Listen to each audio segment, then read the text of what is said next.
종합부동산세 270쪽.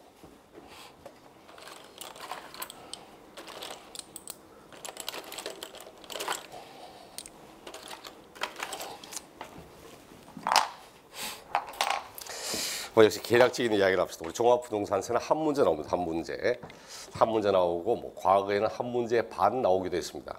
한 문제에 반 문제 어떻게 냅니까? 반 문제를 어떻게 내죠? 얘가 무슨 후라이드 반, 양념 반도 아니고 치킨도 아닌데 재산세와 섞어냅니다. 재산세와 섞어서 우리 취득세 문제 낼 때 있죠. 다음 취득세와 등록묘러세가 하는 설명이다. 이렇게 해서 문제 내는 경우도 종종 있습니다.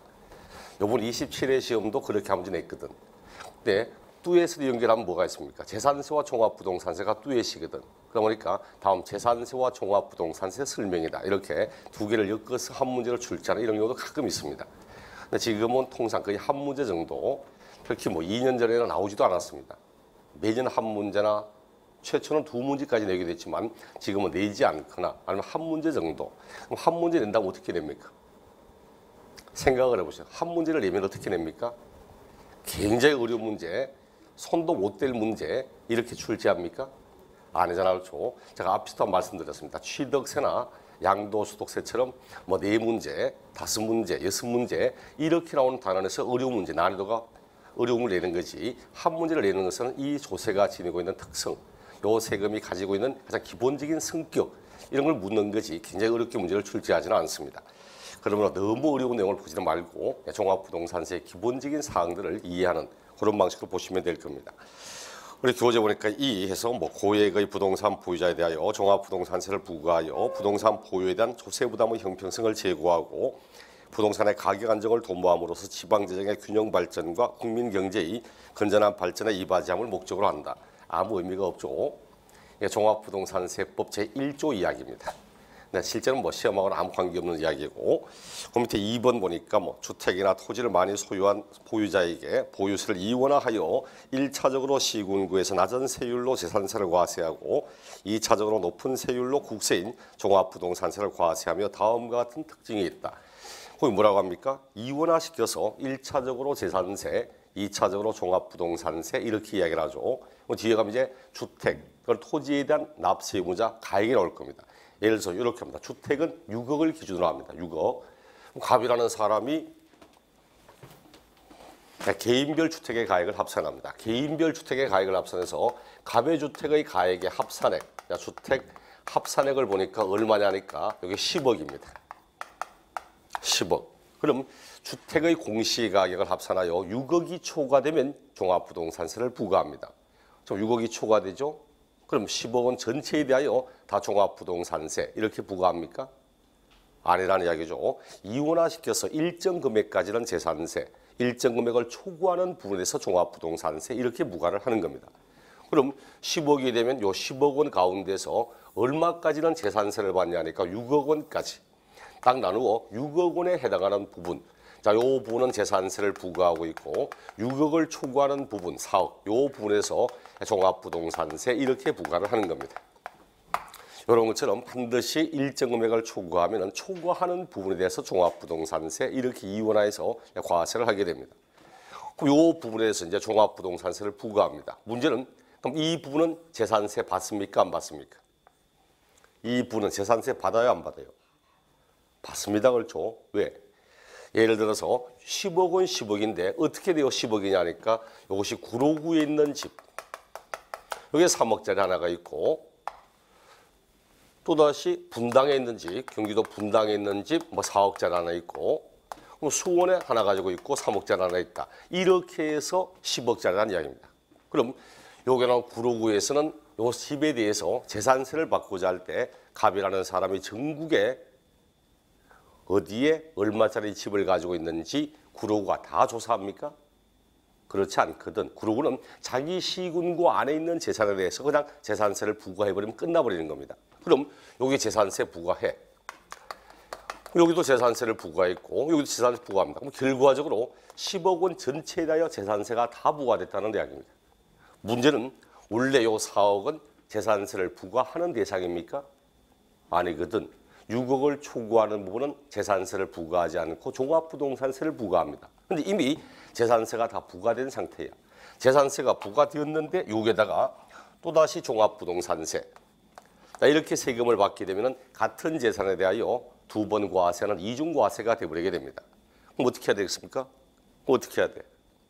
그 뒤에 가면 종합부동산세, 요 부분에 대하여 종합부동산세를 세액을 계산한 다음 거기에다가 마이너스 이 부분에 대해서 부과했던 재산세는 빼줍니다. 그래야만 순수하게 요 부분 종합부동산세만 남는 그런 내용이 된다는 거지. 자, 그래서 이원화해서 과세한다는 의미.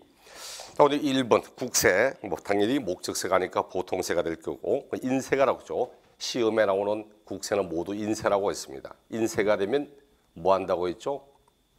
합산과세 한다 했습니다.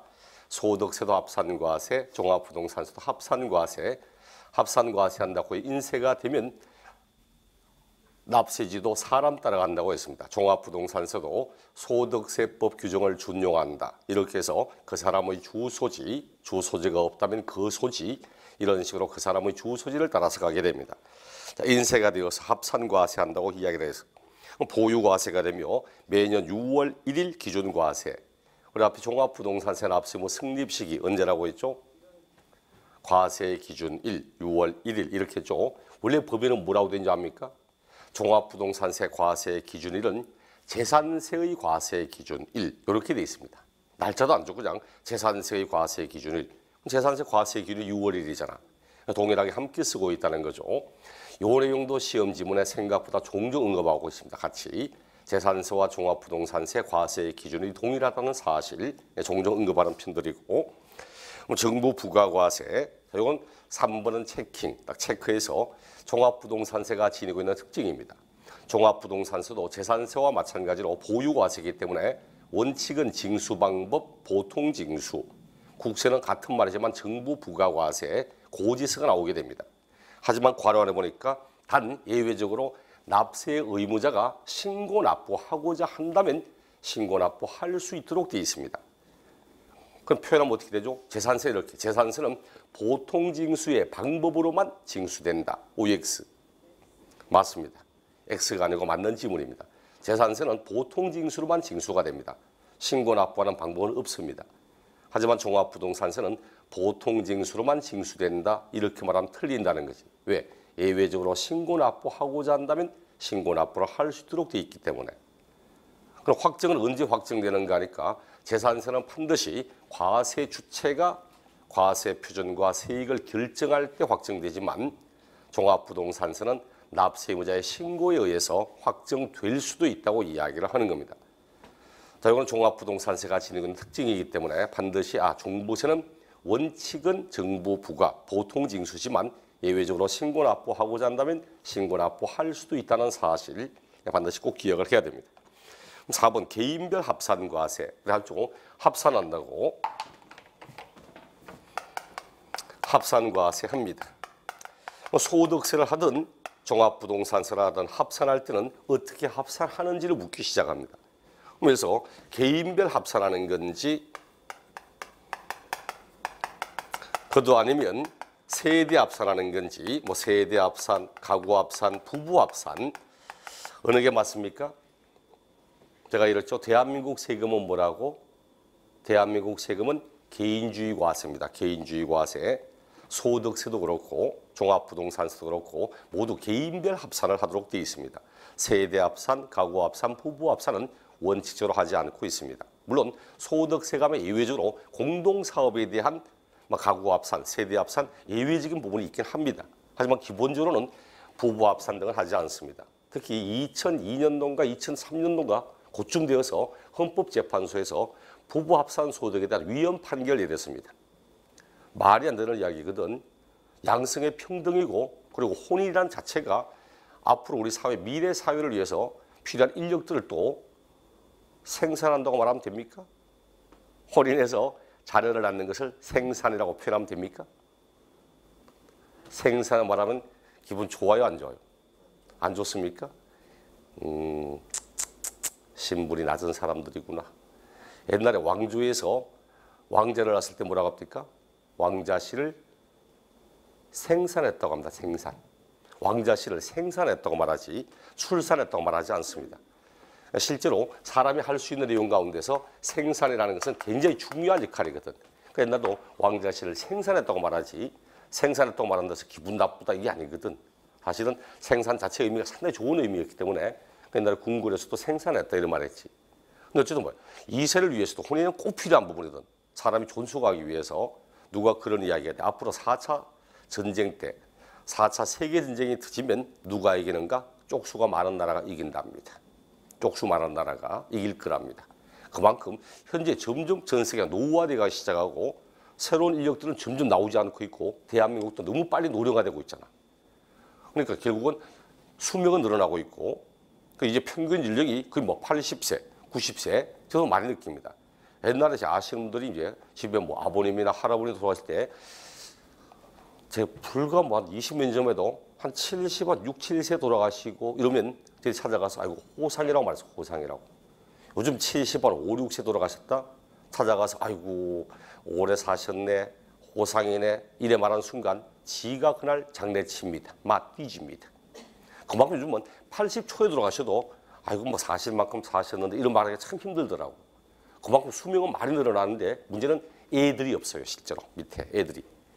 제 초등학교 때는 제 반에 한 반에 67명 그렇습니다. 꽉 찬 반은 70명까지 했어요. 애가 너무 많아서 저희는 2부제 수업했습니다. 제 같은 경우는 2부제 수업을 해서 주간반, 야간반 있고 이래서 야간반 없지만 2시간 뒤에 학교 가기도 하고 이랬습니다. 제 초등학교 때 우리 학교에 지금 동기가 1000명입니다. 1000명.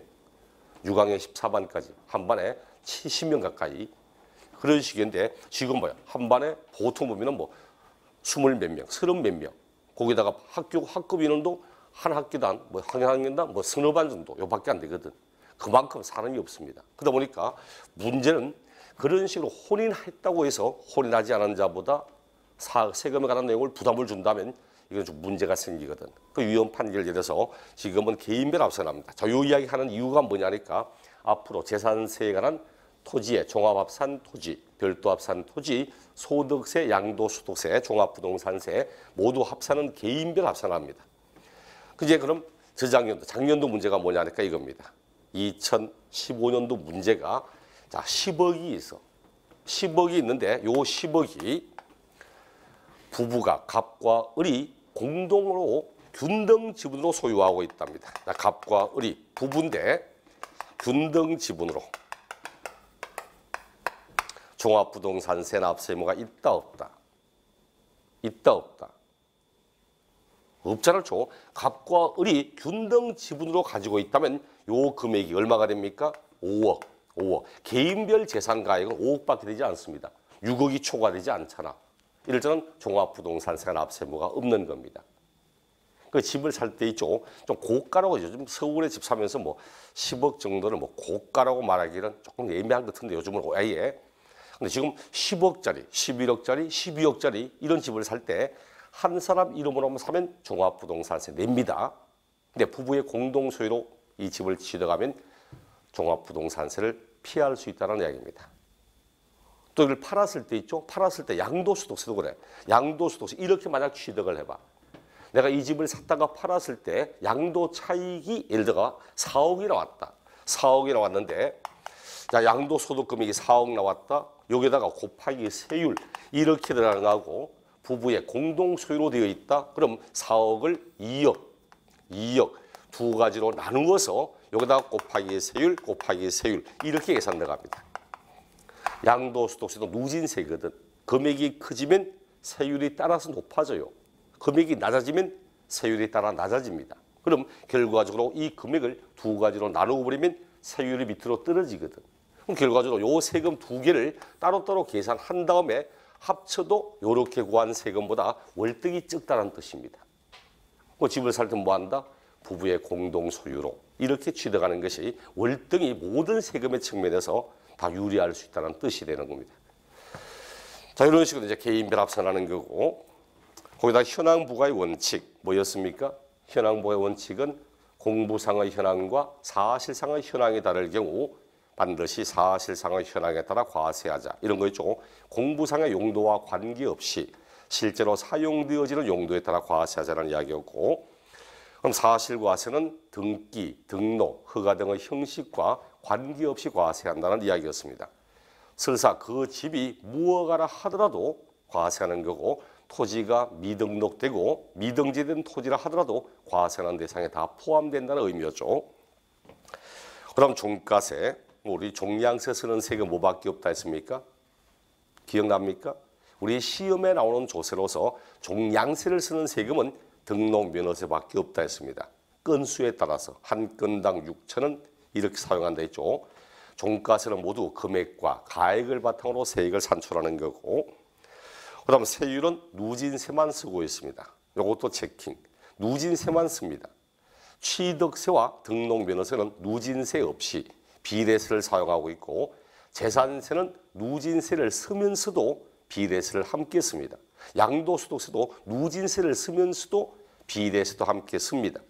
그런데 종합부동산세는 비례세 없이 오직 누진세율로만 이루어져 있습니다. 세부담의 상한선, 우리 지난 시간에 한 건데, 재산세 세부담의 상한 얼마였습니까? 재산세 세부담의 상한 100분의 150, 작년에 납부한 세금의 1.5배를 초과할 수 없다. 다만 주택에 대해서만큼은 공시가격 3억 이하일 때는 100분의 105, 3억 초과 6억 이하일 때는 100분의 110, 6억을 초과하면 100분의 130, 이게 재산세였습니다. 하지만 종합부동산세는 세부담의 상한이 주택이든 토지든 관계없이 무조건 100분의 150, 1.5배, 작년에 납부한 세금의 1.5배를 초과할 수 없다. 이렇게 사용하고 있습니다. 종합부동산세도 분납이 가능한데, 그 옆에다가 요런 적어볼까? 그 옆에다가 물납 적어놓고 가입표. 물납이라고 해서 그 옆에 가입표를 쳐서 물납은 인정되지 않습니다.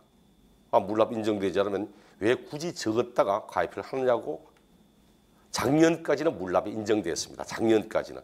2015년까지는 물납이 인정됐는데, 올해 들어서 2016년도 3월 달에 와서 물납 제도를 폐지했습니다. 차라리 2016년 1월 1일부터 폐지가 됐다면 교재에서도 대부분의 교재가 물납이 없다는 내용이 나왔을 텐데, 대부분의 책들이 다 출판되고 난 뒤에 3월 달에 개정되면서 물납 제도가 폐지됐다고 개정되면서 대부분의 책들이 다 물납을 담고 있었습니다. 근데 문제는 뭔지 압니까? 올해 나왔던 문제, 올해 종합부동산세 정답이 뭐냐? 물납이 인정된다고. 틀렸다, 정답. 그게 원래 종합부동산세 한 문제 나왔는데 그게 정답이었습니다. 제가 뭐라 했죠? 중요한 내용이 신설되거나 중요한 내용이 개정되거나 원래 있던 중요한 내용이 사라지게 되면 사라졌다는 사실을 알고 있는지를 확인해 본다는 이야기입니다. 그럼 아마 내년에는 이게 나올 확률이 많아 보이지 않지만, 그래도 혹시나 종합부동산세는 분납은 인정되지만 물납은 인정되지 않는다. 뭐하고 비교한다? 재산세와. 재산세는 물납과 분납이 다 인정되지만 종합부동산세는 분납만 인정되지 물납은 인정되지 않습니다. 그런 의미 때문에. 그다음 과세 대상, 뭐 제가 적어놓고 쭉 옆에 보기 편하라고 다 정리한다고 하는데 오히려 보니까 더 복잡해 보이네. 간략하게 보세요. 제 종합부동산세 대상 그리고 재산세 대상과 함께 비교해서 한번 보겠습니다. 다 재산세 대상이 되는 과세 대상 부동산. 지난 시간 배웠던 거 복습한다는 의미에서 재산세가 부과되는 대상의 부동산 뭐뭐 있습니까? 재산세는 토지, 건축물, 주택, 선박, 항공기 5가지에 대해서 재산세 부과하죠. 그럼 부동산 하니까 일단 선박, 항공기 빼고 재산세 대상이 되는 부동산은 첫째 주택. 재산세에서 주택은 무엇으로 구분합니까? 어떤 주택과 어떤 주택? 재산세 주택이란 별장인 주택과 별장이 아닌 주택 이렇게 구분합니다. 재산세에서 주택은 별장인 주택과 별장 아닌 주택, 이외 주택 이렇게 두 가지로 구분했습니다. 재산세에서 토지는 세 가지 유형이 있었죠. 무슨 토지? 세 가지 유형. 무슨 토지? 종합합산 대상 토지, 별도 합산 대상 토지, 그리고 분리대상 토지,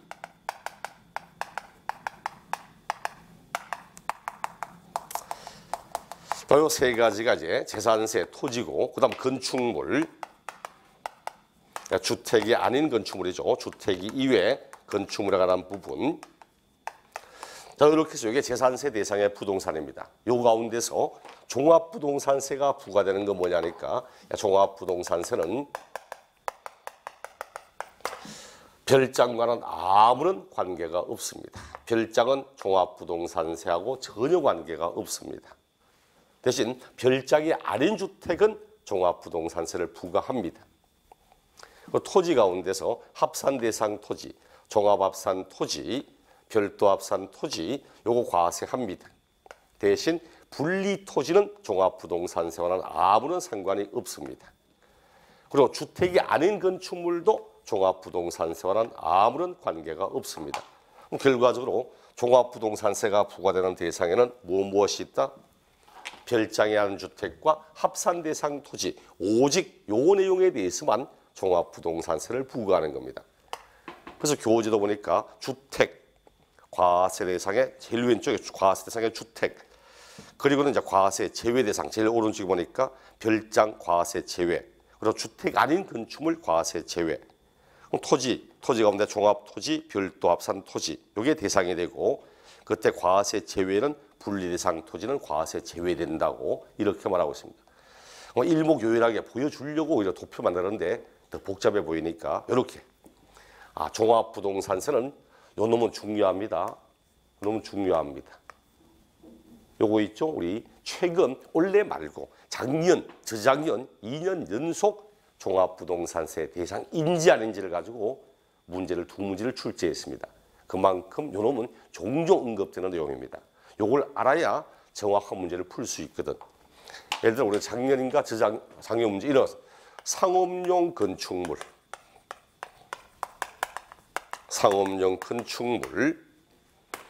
공장용 건축물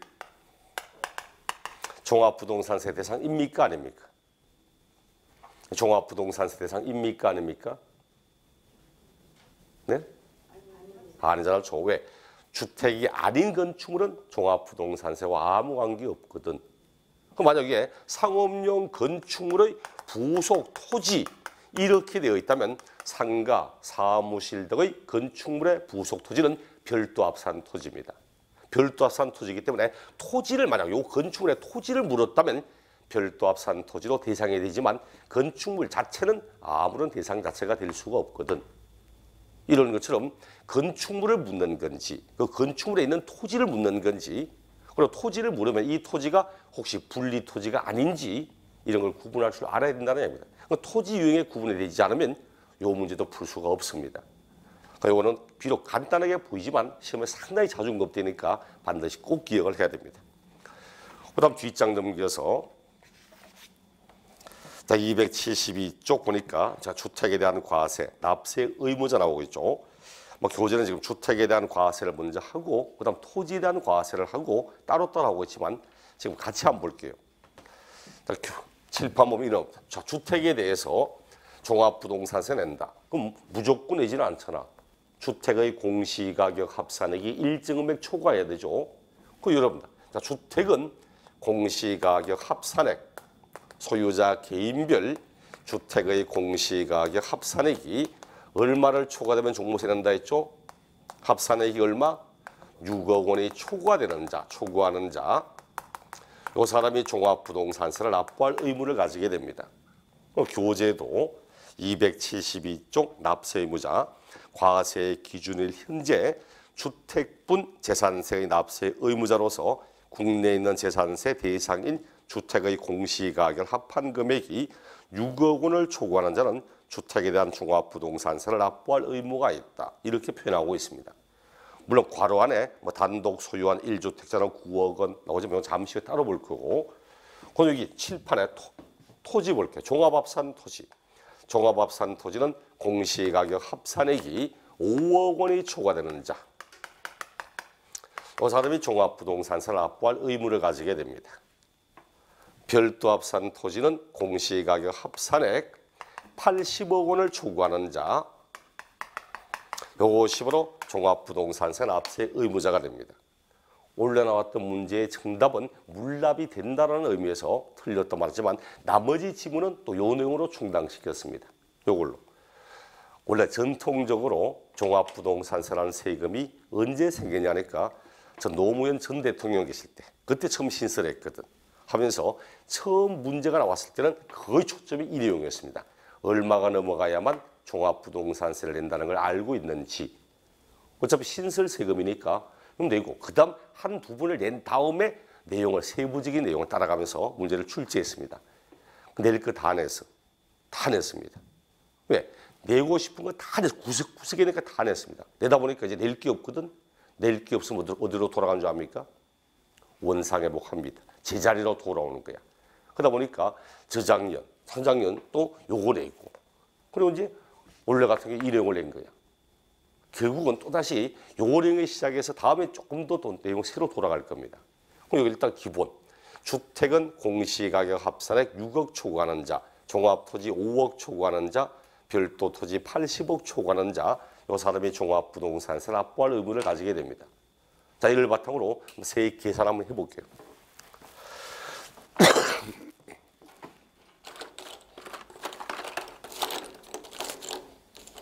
여러분 압니다. 지금은 굉장히 깊은 내용보다 종합부동산세 세액을 어떻게 계산하는지 그 흐름을 아시면 됩니다. 이렇게 자, 주택, 종합토지,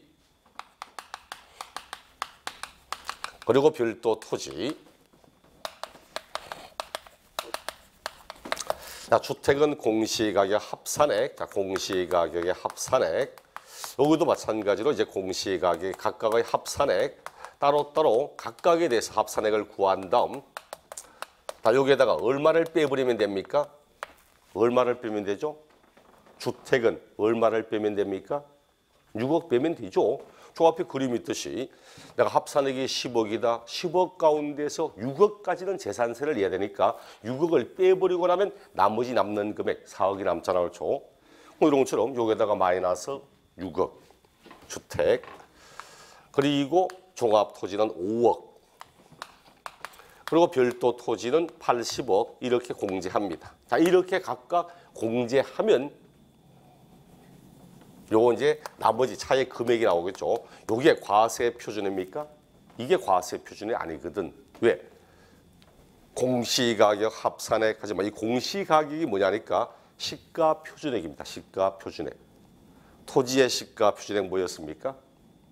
토지의 시가 표준액은 개별 공시지가, 주택의 시가 표준액은 단독주택일 때는 개별주택 가격, 공동주택일 때는 공동주택 가격.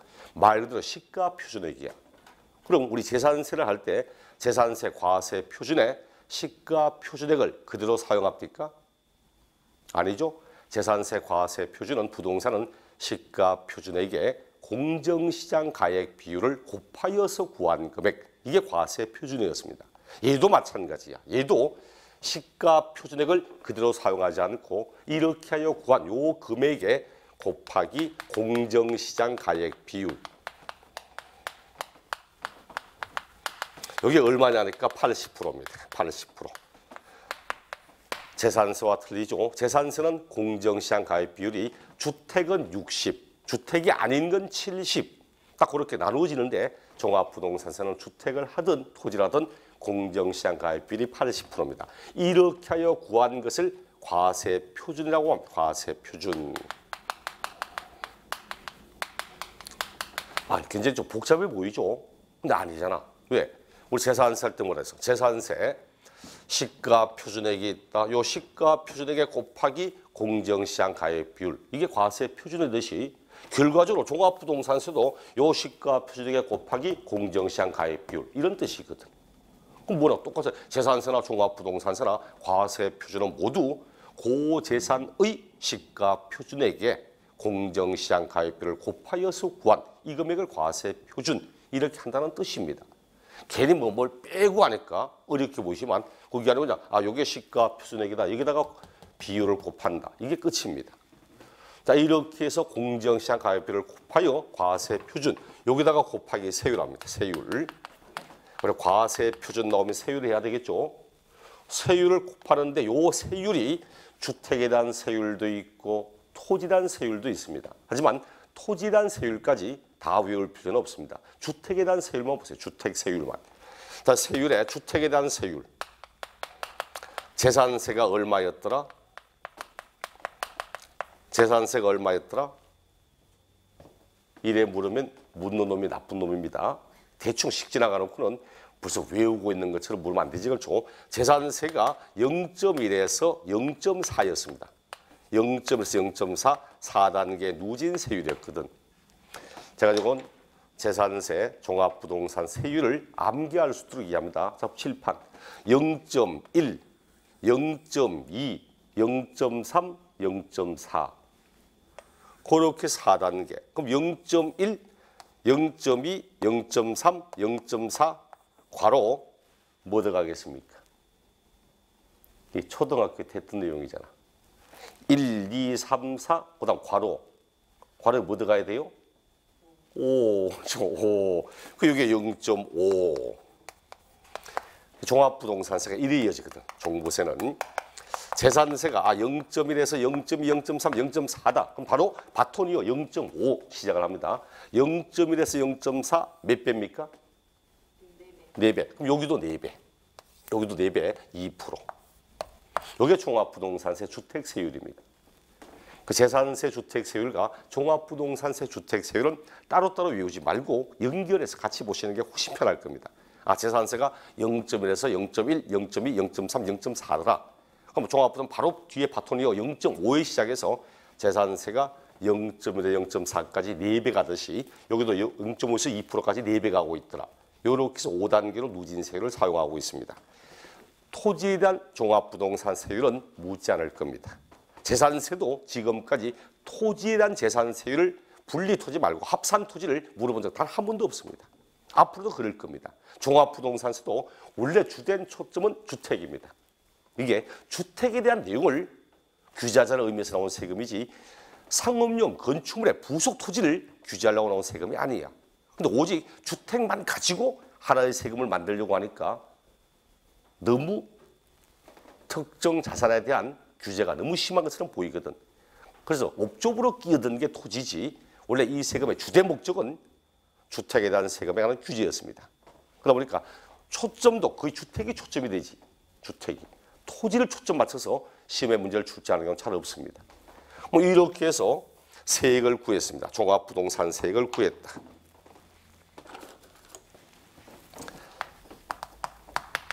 자, 종부세액을 구했는데 자, 앞에 배웠습니다. 여기는 문제는 이미 재산세가 부과된 상태에서 종합부동산세가 또 부과된 부분이거든. 그럼 여기다가 뭘 빼야 됩니까? 이 부분에 대해서 부과되었던 재산세는 빼줘야지. 이중과세니까 그럼 마이너스. 과세 표준의 금액에 대해서 부과되었던 재산세액은 공제합니다. 이렇게 하여서 구한 것이 산출세액입니다. 요 산출세액이 직전 연도 고재산에 대하여 납부하였던 세금의 1.5배를 초과한다면 초과하는 부분은 징수하지 않겠다. 세부담의 상한 100분의 150.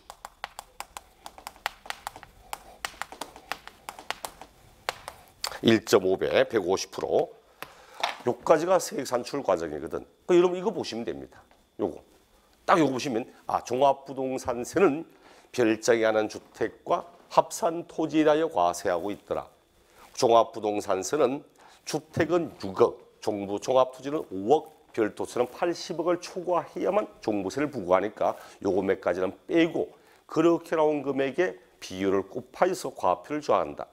거기다가 세율을 곱해서 세액을 과하지만 이중과세니까 과세 표준금액에 대하여 부과했던 재산세는 뺀다. 그렇게 해서 나오면 이게 세부담의 상한 100분의 150. 이게 종합부동산세 내용의 거의 70% 차지합니다. 이게. 이 내용만 이해하시면 굉장히 쉬워져요. 그러다 보니까 우리 18회인가? 그때 시험은 이렇게 나왔습니다. 괄호를 막 비워서 굉장히 어렵게 보여서. 괄호, 기역, 주택을 묻되 역시 니연, 디귿, 니열, 미음 5개를 괄호를 쫙 펴놓고 다음 중 괄호 안에 들어갈 내용들이 올바르게 연결된 것을 찾아보라고 자, 이런 문제를 출제한 적도 있습니다. 그만큼 요거는 세액 산출의 과정, 흐름 이런 내용들 잘 보시면 될 겁니다. 우리 교재 272쪽에 양가로 입어 보니까 다음의 주택은 합산 대상의 주택의 범위에 포함하지 아니한다. 합산 배제하는 대상의 주택이 나오고 있습니다. 요 내용만 가지고도 한 문제를 낸 적도 있고 하지만 지금은 굉장히 중요하거나 하지는 않습니다. 물론 정규적인 내용 들어갈 때 하나하나 세세하게 왜 합산하지 않는지 어떤 것인지 내용을 보겠지만 지금은 전체적으로 종합부동산세라는 세금을 이해하기 위해서 보는 거니까 일단은 패스하고 그다음 과세 표준도 설명드렸고 그다음 요 세대의 범위 요 잠시 놔두고 뒷장 넘겨보세요. 뒷장 넘겨서 274조 주택 세일 및 세액 주택에 대한 종합부동산세율 0.5에서 2% 그렇게 세율을 곱하여 세액을 구한 다음 양가로 입은 주택분 재산세로 부과된 세액 주택분 과세 표준 금액에 대하여 해당 과세 대상 주택의 주택분 재산세로 부과된 세금은 주택분 종합부동산세액에서 이를 공제한다. 뭔지 아시겠죠? 요거 이야기합니다. 요거 해당 과세 표준에 대하여 부과했던 재산세액은 공제한다. 요거 이야기를 하는 겁니다. 네? 요거 이미 재산세가 부과된 상태에서 종합부동산세가 또 부과되니까 요 부분에 대해서 부과되었던 재산세액은 종부세를 구한 다음 뺀다는 뜻입니다. 네?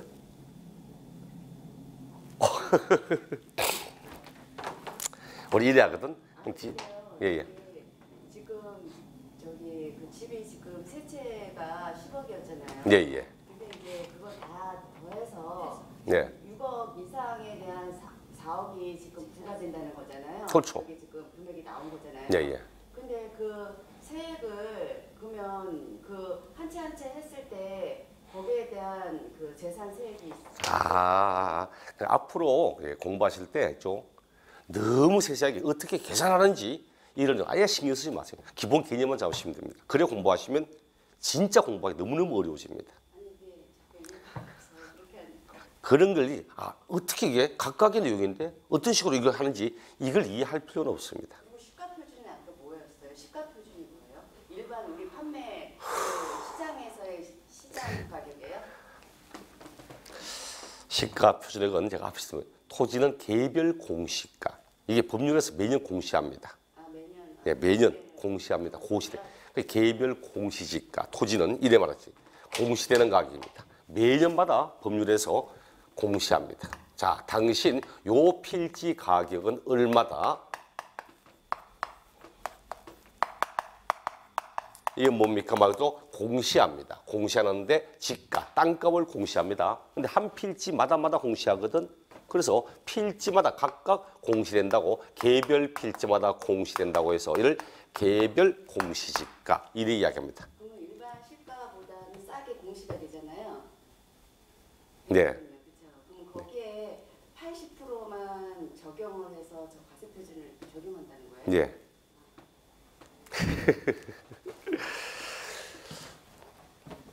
지금은 이제 진짜 이제 실제로 그래서 저게 계산하는 방식이 따로 있습니다. 요 재산세액을 빼내는 방식 공식 따로 있습니다. 근데 우리 시험은 죽었다 깨어나도 그런 거 안 나오거든. 그럼 머릿속에는 뭐냐니까 이렇게 하고 있더라. 공시가격을 합한 다음 말 그대로 우리 방금 하신 것처럼 현실적으로 거래된 시가를 말하는 게 아니고 법률에서 공시하고 있는 그 공시가격을 합산하여서 나온 금액에 흔히 말 기준시가라고 말하면 됩니다. 기준시가. 주택의 기준시가, 토지의 기준시가, 지방세나 시가 표준액 그놈의 금액을 합산한 다음에 이런 식으로 계산을 한다는 뜻입니다. 이제 산출세액을 구하고 이렇게 해서 세율 쭉 나오지. 재산세를 빼고 세부담의 상한을 구하고 이렇게 하는 겁니다. 근데 문제는 이제 1세대 1주택이라는 거 1세대 뒤에 토지도 똑같습니다. 따로 안 보겠습니다. 토지는 어차피 똑같은 내용을 말하고 있기 때문에 1세대 1주택에 대해서는 별도의 특례를 인정하고 있습니다. 1세대 1주택만큼은. 근데 그 1세대 1주택도 뒤에 가서 별도로 따로 보시면 될 겁니다. 뒷장 넘겨서 우리 276쪽 토지에 대한 과세 똑같습니다. 방법은 납세 의무자도 방금 했고 과세 표준 세율 결국은 방금 앞에 그렸던 칠판의 요 흐름 그대로 같이 따라가면서 이야기를 하고 있습니다. 그다음 마지막 뒷장 278쪽 보니까 부가와 징수 과세 기준일 6월 1일 납세지는 뭘 따라간다 했습니까? 사람 따라갑니다. 반드시 그 사람의 주소지. 우리 법에는 소득세법 규정을 준용한다고 되어 있죠. 소득세법이 뭐라고 말하니까 그 사람이 거주자라면 그 사람의 주소지, 주소지가 없다면 그 소지 등등등 이렇게 표현하고 있기 때문에 항상 틀리게 낼 때는 부동산의 소재지 이래 가지 않도록 물건 따라가면 안 됩니다. 그 사람의 주소지를 따라간다. 납세의무자 주소지 등등등 사람을 따라가야 됩니다. 부가와 징수 앞에 설명드렸죠. 부가징수 원칙은 보통징수, 정부 부과하고 있지만 예외적으로 신고납부하고자 한다면 신고납부도 가능하다는 이야기고, 그다음 가산금 고지서 나왔을 때 고지기한을 내지 않으면 최초로 3%의 가산금을 징수하여서 적용하여 체납 고지서 나오게 되고, 체납 고지서가 나왔음에도 불구하고 내지 않으면 그때부터는 중가산금 매월 1.2%만큼씩을 계속 가산해서 체납 고지서가 나오게 됩니다. 분납, 납부세액 500만 원 넘어가면 분납 신청할 수 있습니다. 재산세도 500만 원 초과되면 분납 신청할 수 있습니다. 나누어 내겠다고. 다만 재산세와 종합부동산세 차이점은 재산세는 나누어 낼 때 납부기한 지난 후 45일 안에 분납하게 할 수 있는데 종합부동산세는 납부기한 지난 후 2월 이내에 분납하게 할 수 있다. 그 분납 기간이 틀려 그렇지 나머지 내용들은 동일합니다. 종합부동산세 뒤에 부가세 뭐 나오는지 알죠? 현재 부동산에 관련된 부가세 2개밖에 없습니다. 지방교육세 아니면 농어촌특별세 2개밖에 없잖아. 원래 지방세 뒤에는 지방교육세, 국세 뒤에는 국세가 나와야지. 농어촌특별세 20%가 나오게 됩니다. 비과세, 재산세가 비과세 되면 종부세도 비과세합니다. 재산세가 감면되면 종부세도 감면합니다. 그래서 시험에 나올 때는 이러이러한 것은 비과세다 이래 나오지 않고 어떻게 하니까 종합부동산세 비과세 감면은 재산세 규정을 준용하여 사용한다. 그냥 그렇게만 이야기하고 치워버립니다. 그 정도 선까지 보시면 됩니다. 그럼 뒤에 가서 종합부동산세를 따로 이제 보실 필요는 있겠지만 너무 깊은 내용은 오히려 해가 됩니다. 칠판에는 이런 정도 간단한 부가징수의 의미 그런 것들 한번 보시는 게 편할 겁니다. 잠시 후에 우리 양도소득세 내용을 보겠습니다.